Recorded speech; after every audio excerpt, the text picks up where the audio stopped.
queda. Y los que no pudieron entrar pueden mirar un poquito lo que estamos haciendo.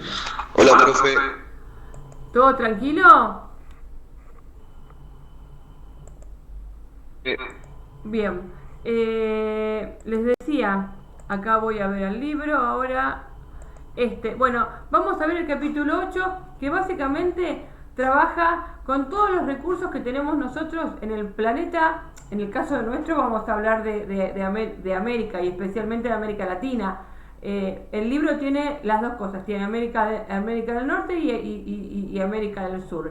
Pero nosotros vamos a hablar específicamente de la parte que es América del Sur, que es la que nos corresponde a nosotros. Entonces, siempre que hablemos de recursos hídricos, en este caso vamos a hablar de agua dulce. Y el agua dulce, o sea, hablamos de ríos, lagos y lagunas, porque el resto del agua es agua salada y no, no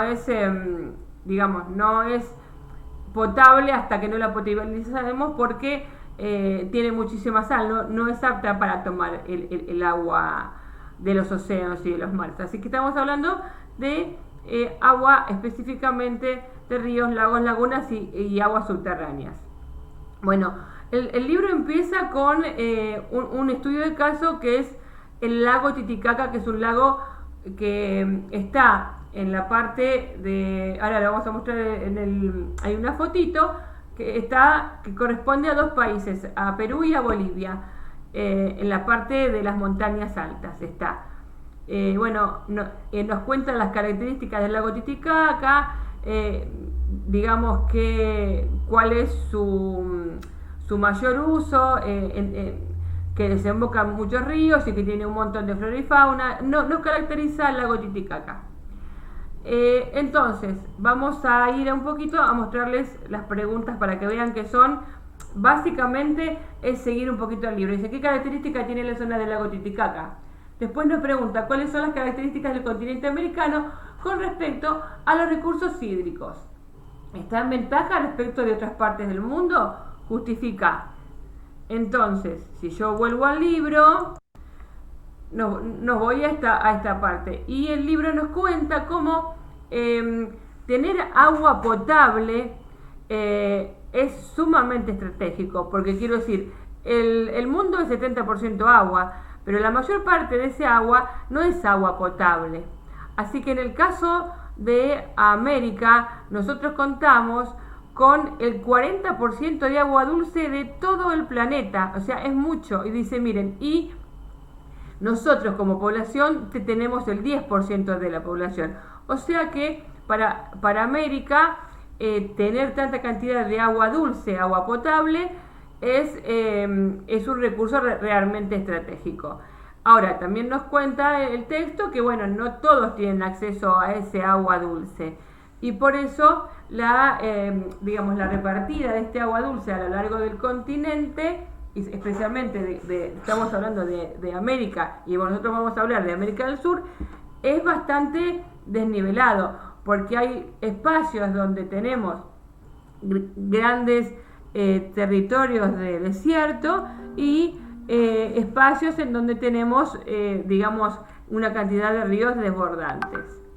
Entonces, la pregunta 2 estaba relacionada con esta parte de... esperen que voy otra vez. Con esta parte... No, miren, me fui al de historia. Con esta parte que hablaba de las características del continente americano con respecto a los recursos hídricos. Y ahí yo tengo que hablar sobre esta parte, sobre que realmente en el caso de América tenemos el 40% de agua dulce, que podemos hablar del total mundial de los recursos hídricos aptos para consumo humano, América del Sur tiene el 25%, eso es parte de las características y que esto realmente es una ventaja, porque contar con agua dulce, con el 40% de agua dulce que es agua tomable, eso nos debería dar una ventaja mucho más que estratégica. Básicamente tiene que ver con eso. Después, vuelvo acá, habla sobre si estamos en ventaja o no con otra parte del mundo, y justificar eso, sí. ¿Qué significa que los recursos hídricos sean compartidos? Investigar un caso de recurso hídrico compartido entre Argentina y otro país. Esto no es tan fácil como parece. Esperen un cachito. Ahí voy al libro otra vez. Y acá, esta es la pregunta que habla sobre los recursos compartidos. Y acá el ejemplo que da el libro es los recursos del lago Titicaca, que es el que, a ver si te encuentro la foto, acá está, miren. Este es el lago Titicaca, este es Perú y esta es Bolivia. En este caso, el recurso que da el lago Titicaca lo reparten entre dos países. En el caso de la Argentina, nosotros tenemos también recursos compartidos con otros países. Esperen que se los voy a buscar. Nosotros tenemos varias... esperen que voy, antes que me pierdan otra cosa que les quiero mostrar. Esto que está acá es para Paraguay y Brasil. Nosotros tenemos recursos compartidos hídricos, por ejemplo, con el Brasil, en el caso de las cataratas del Iguazú, que la vimos en la clase pasada. ¿Se acuerdan que vimos las cataratas del Iguazú? Bueno, ahí siempre que hay cataratas y siempre que hay gran cantidad de agua, es probable que los seres humanos formen represas. ¿Qué son las represas? Son muros de contención del agua para manejar y controlar ese recurso y hacer con eso energía eléctrica, que ya lo vamos a ver después en una de las preguntas.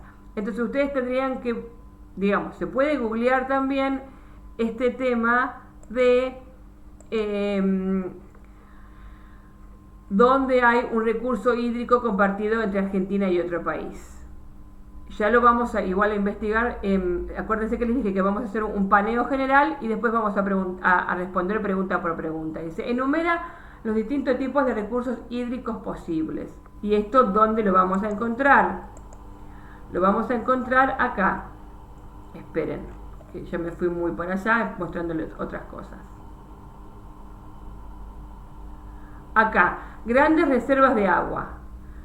Cuando hablamos de recursos hídricos, vamos a hablar con agua que no esté salada. Entonces vamos a ver dónde están las reservas hídricas. Enumerar significa que no que nombremos uno, sino que enumeremos todas las reservas, las grandes reservas de agua, como ser ríos, lagos y los acuíferos. Miren acá. Ríos, y te dan un ejemplo, lagos, glaciares y acuíferos. ¿Estamos? Eso es lo que tienen que nombrar en esa pregunta. Después ya vamos a pasar a lo que son las cuencas hidrográficas. La definición de cuencas hidrográficas y para qué sirven las cuencas hidrográficas. Fíjense que dice acá.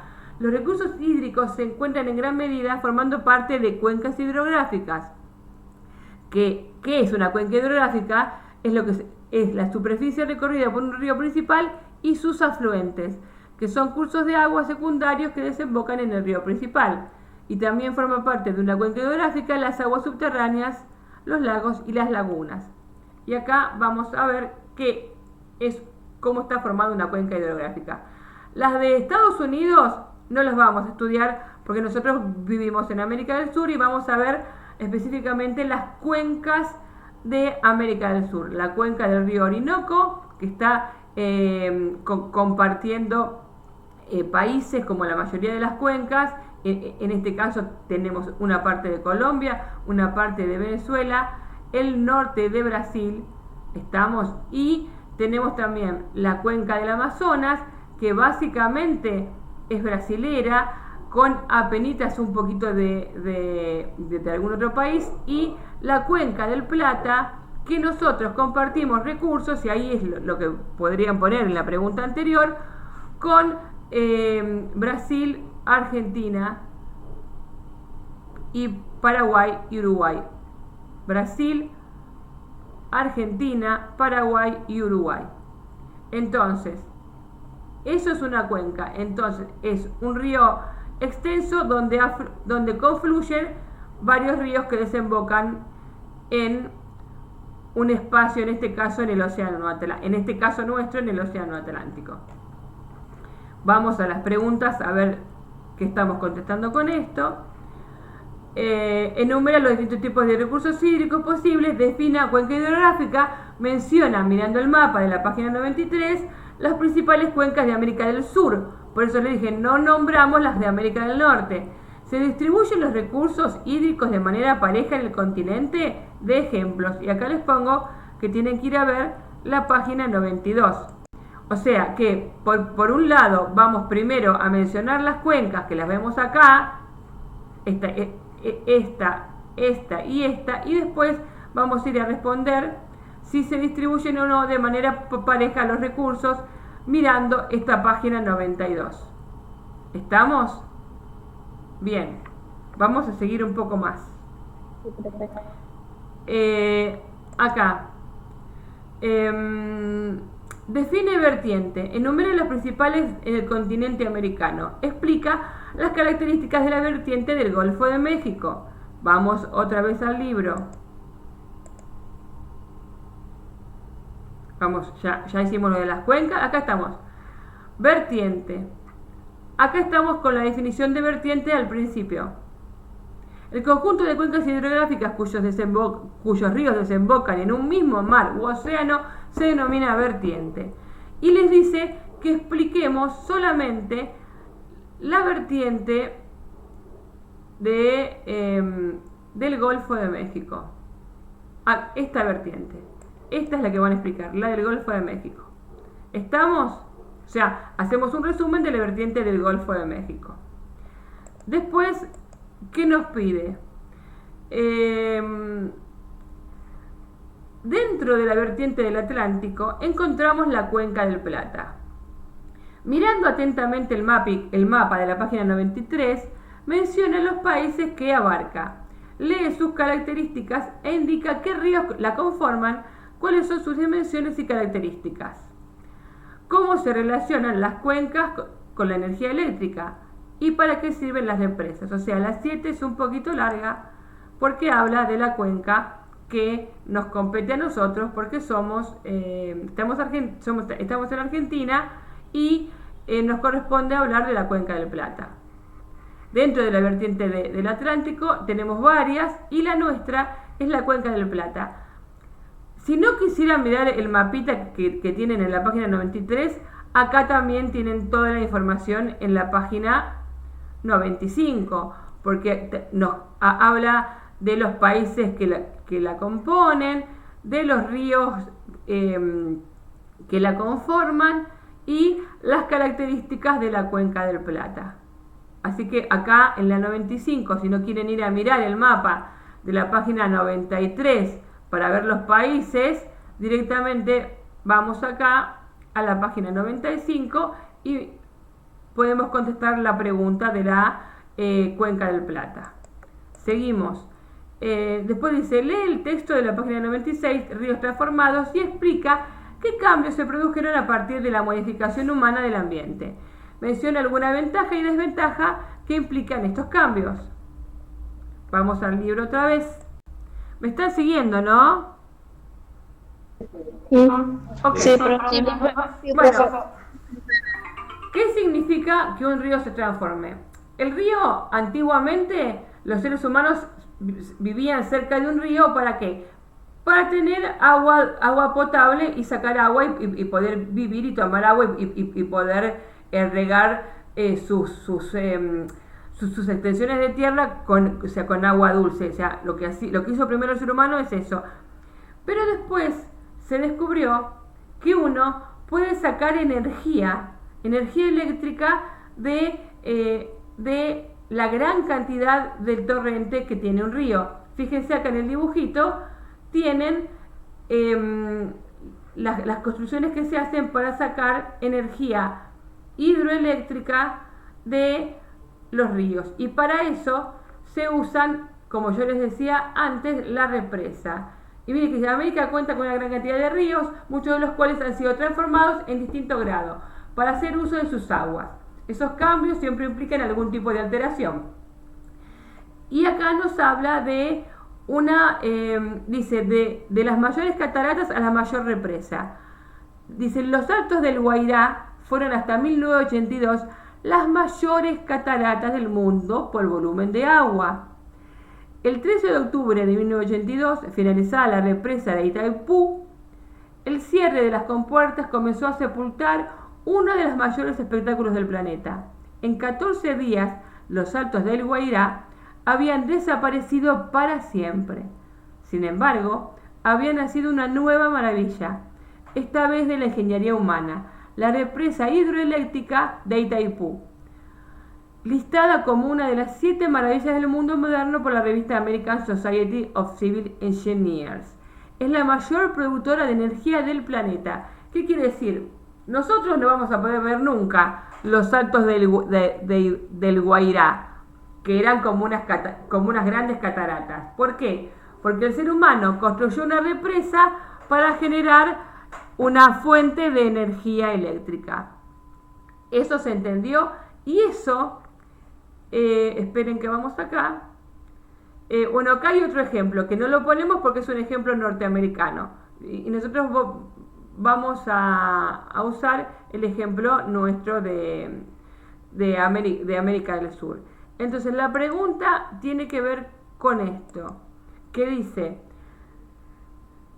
¿qué cambios se produjeron a partir de la modificación humana del ambiente? Y ahí ustedes tienen que contar que el ambiente natural era un ambiente de las cascadas más grandes del mundo, y entonces a partir de que el hombre retransformó ese ambiente generando represas para lograr energía eléctrica. Ahora pensemos en una ventaja y una desventaja. Obviamente que lograr grandes cantidades de energía eléctrica tiene que ser una ventaja. Y la desventaja tiene que ver con la pérdida de una maravilla natural como es disfrutar de una gran catarata de agua. ¿Entendieron de cómo va la 8? Sí, profe. Sí, profe. Fabuloso. Vamos, esperen, que me perdí. Vamos con la 9. Dice, ¿qué son los acuíferos? ¿Cómo se originan y qué beneficios aportan? Acuérdense que yo les dije que cuando hablamos de aguas subterráneas hablamos de acuíferos. ¿Vieron cuando uno ve a veces películas de aventuras? Uno ve que la gente se mete por cuevas y baja y encuentra dentro de las cuevas lagos preciosos y estalactitas y estalagmitas y bueno, esos son los acuíferos. ¿Se imaginan a lo que me estoy refiriendo? ¿Lo pueden imaginar visualmente? Esas cuevas subterráneas en donde la gente se mete y de repente encuentra agua. Bien, sí, profe. Eso básicamente son los acuíferos. Y la mayoría de esos acuíferos tienen agua potable, porque es agua dulce, porque, por ejemplo, muchos están debajo de una montaña y como acuérdense que en las montañas se junta nieve en las altas cumbres, esa nieve es agua potable porque es agua dulce, se va desprendiendo y se va metiendo por dentro de las rocas y van formando este agua subterránea. Entonces acá vamos a encontrar qué son los acuíferos, para qué sirven. Estamos hablando de la página 98. ¿Estamos? ¿Qué son los acuíferos? ¿Cómo se originan? ¿Qué beneficios aportan? Vuelvo al libro. Ven que habla sobre, en América cuenta con entre sus recursos hídricos con grandes acuíferos. Los acuíferos son almacenamientos de agua en estratos subterráneos. Estos depósitos de agua subterránea se originan, ahí dice cómo se originan por infiltración cuando el agua de lluvia, los ríos y el deshielo penetra entre los poros del suelo. Y bueno, después vamos a encontrar acá muchos de estos acuíferos hoy en día tienen una finalidad turística, porque, por ejemplo, en Córdoba, que hay acuíferos, porque bueno, tiene sierras y hay mucha cantidad de agua de lluvia que penetra. Hay una excursión que es ir a recorrer las cuevas que están con agua. Pero digo, sirve para otras cosas más que lo van a encontrar todo en la página 98. Bueno, acá fíjense cómo encuentran utilidades de los acuíferos. Y nos falta una más, que sería, menciona las características del sistema acuífero guaraní. ¿En qué se usan sus aguas en la Argentina? Vamos a ir al libro. Me parece que me pasé, o no me pasé. Sí, me pasé. Vamos a ir al acuífero guaraní. Aquí está, acá. Me parece que no. Acá está, ¿ven? Esta parte nos muestra lo del acuífero guaraní. Acá. En la página también 98. ¿Estamos? Yo creo sí, bueno, yo creo que con esto dimos un pantallazo bastante interesante de lo que es de cómo se realiza el trabajo práctico de geografía. La clase que viene, si quieren, vamos preguntas por preguntas y ustedes van mirando las páginas del libro, y si tienen dudas, las vamos a evacuar la clase el viernes que viene. ¿Estamos? Si me dan un ratito más, hacemos lo mismo con el trabajo de historia. ¿Les parece? Sí. Bueno, Sí, profe. vamos al trabajo de historia. El trabajo de historia, van a ver que la mitad del trabajo tiene temas que ya vimos. ¿Por qué? Porque como terminó el primer cuatrimestre y lo que quisimos hacer con las profes es un compendio de cosas que ya habíamos visto para después arrancar directamente con el tema de conquista de América. Pero para eso queremos hacer como un mini resumen de lo que venimos viendo hasta ahora. ¿Dónde vamos a encontrar esto? Lo vamos a encontrar en el capítulo 4 del libro, que ya lo usaron, ¿se acuerdan? Para hacer la parte de España, de una de las últimas preguntas del trabajo anterior. No sé si se acuerdan. Que había una pirámide que tenían que completar, ¿se acuerdan? Para eso usamos la vez pasada el capítulo 4. Pero fíjense, acá empieza el capítulo 4, que ahí les digo, es la página 78 del libro. Es toda esta primera parte, fíjense, ahora cuando leamos las preguntas se van a dar cuenta que ya vimos. Fíjense, dice, los viajes de exploración de los europeos, va de la página 78 a la página 90 del libro. Y acá habla sobre los viajes de exploración. Y habla digamos, de lo que ya habíamos venido hablando, del tema de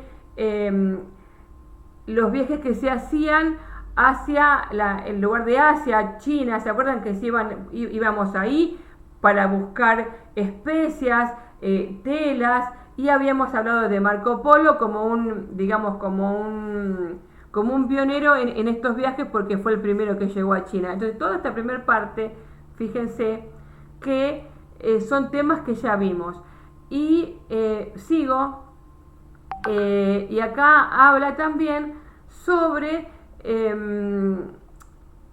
los comienzos de los avances tecnológicos que hicieron posible estos viajes. Y también miren, hablan acá, en el texto habla sobre que en el año 1453 los turcos otomanos tomaron Constantinopla e hicieron imposible entonces esos viajes que se venían haciendo por tierra para llegar hacia el oriente y para comercializar con las especies y para comercializar con las telas y con productos de lujo que los europeos se habían acostumbrado a usar. A partir de que los turcos otomanos tomaron Constantinopla, esto fue imposible. Por eso hizo que los europeos tuvieran que buscar otro tipo de camino. Y también nos habla sobre España, especialmente España, que estaba complicada con esto de que los turcos otomanos habían tomado todo el sur de España y por lo tanto estaban en lo que se llamó la Guerra de Reconquista. Entonces, cuando vamos a empezar a hablar de los viajes de exploración, que España y Portugal son los primeros que empiezan, en realidad el primero que empieza es Portugal, porque España estaba todavía terminando esta guerra de reconquista del territorio que le habían tomado los turcos otomanos. Entonces, vamos a las actividades. Dice, leer la introducción al tema de esta página y explica las causas de los viajes de exploración. Entonces, acuérdense que nosotros habíamos dicho que los europeos venían viajando desde hacía bastante tiempo y estaban acostumbrados a tener estos artículos de lujo que venían de Oriente. Cuando el Imperio Turco Otomano conquista al Imperio Romano de Oriente en el año 1453, esos viajes por tierra se cortaron y entonces los europeos empezaron a buscar nuevas rutas. Esto ya lo habíamos visto y creo que lo habíamos puesto en algún otro trabajo. Después dice, ¿por qué eran tan importantes las especies para los europeos y cuáles fueron los grandes inventos que posibilitaron los viajes ultramarinos? Recuerden que estamos hablando de que las especies... Acuérdense que en ese momento no había manera de conservar la comida. Acuérdense que no había manera de refrigerarla. Entonces la comida podía tener a veces mal gusto y a veces ser dura, y a veces, como conservaban las carnes en sal, las tenían que hervir en agua para sacarle un montón la sal, y eso le generaba una dureza, y que las especies en general ayudaban mucho a mejorar el gusto de la comida. Más allá de eso, también se traían esencias y aceites para hacer perfumes, que son cosas que usaban la realeza europea. Cuando hablamos de los grandes inventos que se usaron para, esperen que voy, para todo esto que les estoy mencionando, están en las páginas del libro a partir del 78. Cuando hablamos, y todo esto ya lo vimos, si ustedes se acuerdan lo vimos, por eso estamos diciendo que es un resumen. Cuando hablamos de la pérdida de las rutas comerciales con Oriente, estamos hablando de la invasión de los turcos a Constantinopla. Y acá nos recuerdan otra vez a Marco Polo, que ya lo vimos. Y acá viene con los adelantos y conocimientos geográficos de navegación que le permitieron al ser humano poder hacer estos viajes, viajes de exploración para encontrar una nueva ruta hacia Oriente. Esto los tenemos en la página, esperen que les digo, 82. Acuérdense que habíamos hablado de la brújula, de las cartas de navegación, del astrolabio, de los mapas cartográficos que hacían para poder viajar. Todos estos avances que nos habían traído, ¿se acuerda? La Edad Moderna. Y acá nos nombran específicamente, miren, dos instrumentos de navegación, como la brújula y el astrolabio. Y otra vez acá los mapas. O sea que esa parte la tenemos respondida con eso. Seguimos con el trabajo. Esperen que voy. Historia. No. Acá. Sigo. ¿Qué papel tuvieron los pequeños y grandes mercaderes en las redes comerciales que se expandieron en Europa y en América? Acuérdense que yo les había contado que la clase social que va a hacer los grandes cambios en esta edad moderna se llama burguesía. Y la burguesía es sinónimo, o si yo quiero definir burguesía, la tengo que definir como la clase de los comerciantes, ya sean pequeños, medianos o grandes. O sea que recordemos que es la burguesía la que moviliza a toda la sociedad para expandirse hacia otros territorios. ¿Por qué? Porque justamente son los comerciantes los que tenían imposibilitado este tema del viaje, van a aportar dinero para hacer todo tipo de descubrimientos para poder expandir las redes comerciales, porque justamente se dedican al comercio. Acuérdense que todos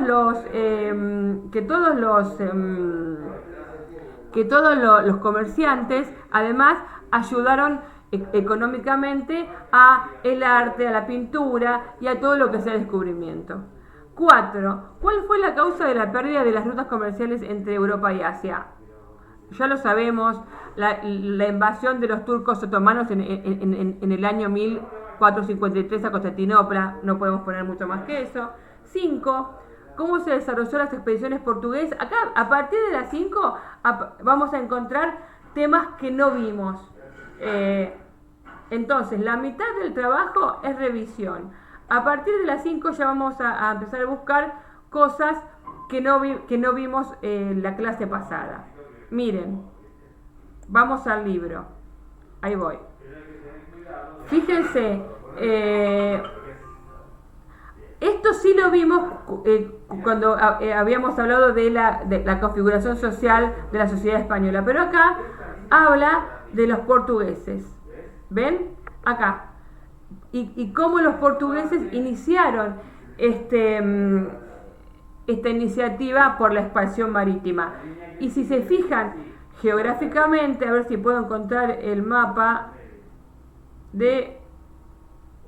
No, porque acá no lo tengo, esperen que yo lo voy a encontrar. El primer mapa de todos. Ténganme paciencia, un cachitito que voy a buscar el mapa. Esperen. Acá estoy, voy. Acá, miren. Miren Portugal. Este es Portugal, el que está pegadito acá. Tenía una ventaja, más allá que de España, también tiene salida. Portugal tiene una ventaja prácticamente geográfica para iniciar las expediciones. Portugal es un pueblo marino por naturaleza y se dedicaban en la costa a la caza y a la pesca y a la exposición. Y a la expansión. Bueno, volvemos entonces a la pregunta de cómo se desarrollaron las expediciones portuguesas y cómo se llevó a cabo la explotación de los recursos en las zonas conquistadas. Acá vamos con el libro y vuelvo acá, esperen un cachitito. Acá, esperen un poquitito. Acá vamos a leer esta parte que es la página 84, en donde vamos a la introducción, y después vamos en el 85 a hablar de la expansión portuguesa y vamos a explicar etapa por etapa cómo fue la expansión marítima portuguesa y después qué hicieron los portugueses con estos recursos y las cosas que iban encontrando. Seguimos un poquito más y vamos. Dice, ¿cuál era la situación social política de España en el siglo XIV? Bueno, recuerden que estábamos hablando de la Reconquista, que España estaba intentando sacarse el último resabio de los turcos otomanos que estaban en su territorio. Esperen un cachito que vamos a ver en el mapa, en el libro. En la página 86, fíjense, nos cuentan en qué situación se encontraba España alrededor del siglo XV, con esto de la lucha por retomar los territorios que habían sido tomados por los turcos. Fíjense que acá en el mapa le muestra cómo España tuvo un proceso de reconquista de territorios. El tema de la sociedad española lo habíamos visto ya un poquito, pero esperen un poquito, que les voy a mostrar acá.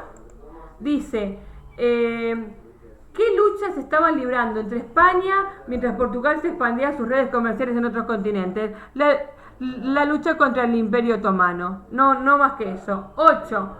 Una vez reconquistado el territorio español, los reyes católicos comenzaron su expansión para ampliar sus dominios y explotar los recursos de otros lugares en el mundo y difundir la fe cristiana.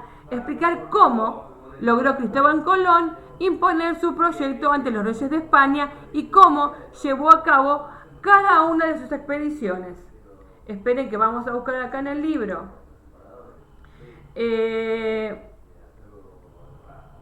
Acá vamos, la expansión ultramarina de España. Acá tenemos el tema de los viajes de Colón.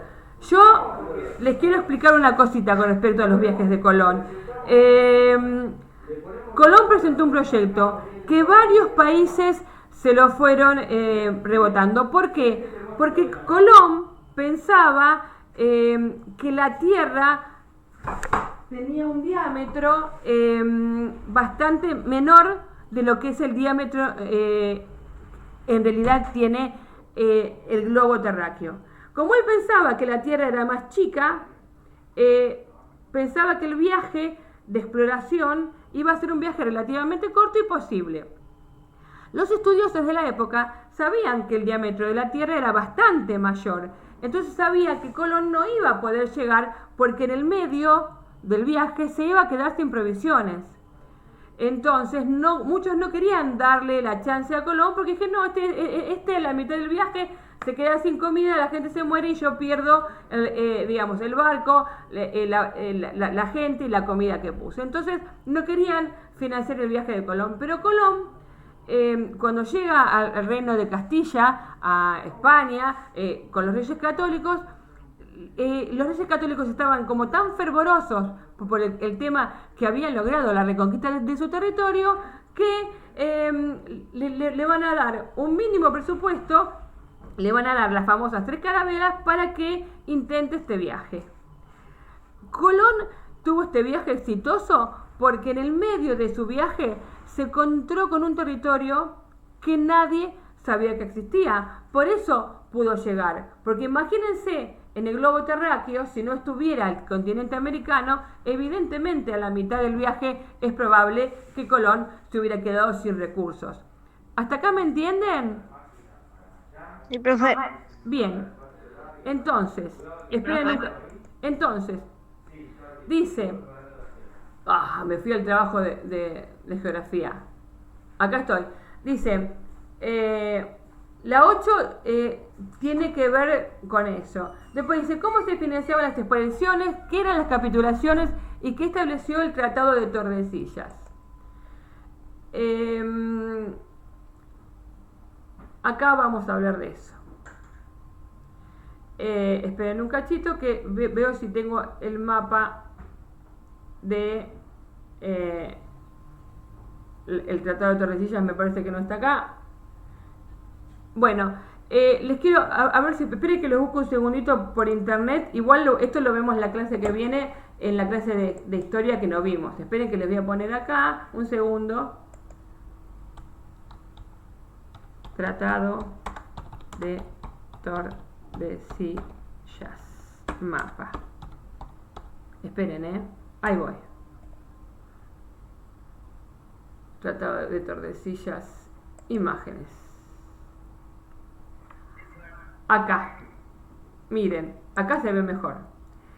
Cuando los dos primeros países que salieron de exploración, ya dijimos que eran España y Portugal. En este caso hablan de Castilla porque, digamos, en este momento España se unificó bajo el mandato del Reino de Castilla. Miren, entonces, cuando hubo que pensar, bueno, ¿qué parte del mundo yo quiero explorar y cuál parte voy a yo poder, digamos, apropiarme? Entonces ahí quedó el Tratado de Tordesillas y le quedó, fíjense, todo lo que es en verde oscuro para explorar y conquistar a el Reino de Castilla o España, y todo lo que está en verde claro le quedó a explorar a los portugueses. Ese es el famoso Tratado de Tordesillas, que para que estas dos potencias no se pelearan, intervino el Papa para lograr un acuerdo entre estas dos potencias que querían dividirse el mundo y explorar especialmente este nuevo continente. Básicamente querían explorar este nuevo continente, por eso España, que logró llegar, fíjense, lo que les quiero contar es lo siguiente, fíjense una cosa, ¿esto se ve bien si lo tengo de costado o se tapa o lo tapo? ¿Se ve bien o no? Se ve bien. Miren, Sí, se ve bien. fíjense que cuando Portugal decide iniciar los viajes de exploración, lo va a hacer bordeando toda la costa de África, bordeando, bordeando, bordeando, bordeando, bordeando, bordeando, bordeando, bordeando, bordeando, bordeando, llego a la India y después, bordeando, bordeando, bordeando, puedo llegar a China. ¿Por qué Portugal lo hace bordeando? Porque las embarcaciones, si bien habían tenido adelantos para lograr viajes más largos, sin embargo, ir por la costa te da la seguridad de que vos no te vas a quedar sin provisiones, porque vos cuando ustedes piensen que eran viajes de meses y meses y meses, entonces vos en algún momento te quedás sin comida, entonces vos estás cerca de la costa, parás, te reaprovisionás y seguís el viaje. Además, cuando vos te aventurás hacia mar abierto, no sabés las corrientes oceánicas para dónde te pueden llegar a llevar, y además, ustedes piensen que estamos en el año 1450, 1490, 1500, las embarcaciones eran mucho más precarias y aventurarse a mar abierto era que te agarre un huracán, que el barco se te dé vuelta, no tener las condiciones para viajar y hundirse. Fíjense, muchos años después, con una tecnología mucho más avanzada, perdón, se hundió el Titanic, un barco gigantesco. Imagínense, eso pasó hacia 1900, imagínense en el 1500, tantos siglos de diferencia, los miedos que podía generar hacer un viaje por mar abierto. Sin embargo, los reyes católicos, el reino de Castilla y Aragón, le dio esa posibilidad a Colón.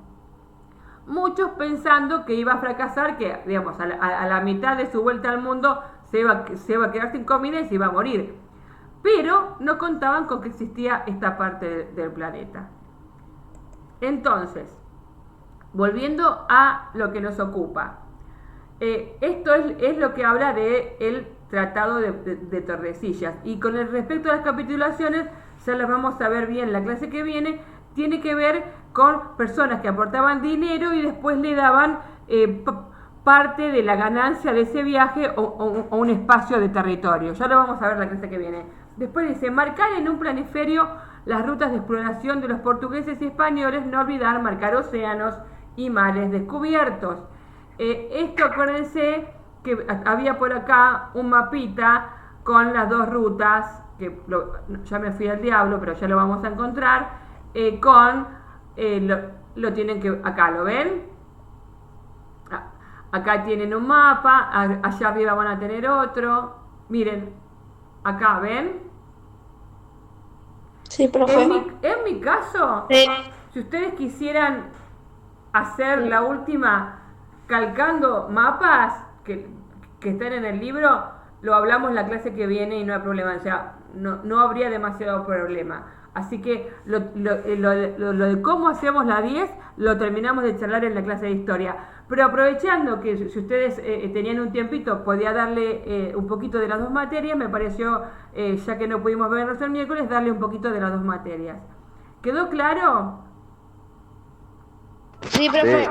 Bien, Sí, profe. esperen que dejo de compartir pantalla un segundito. Entonces, esquema de trabajo.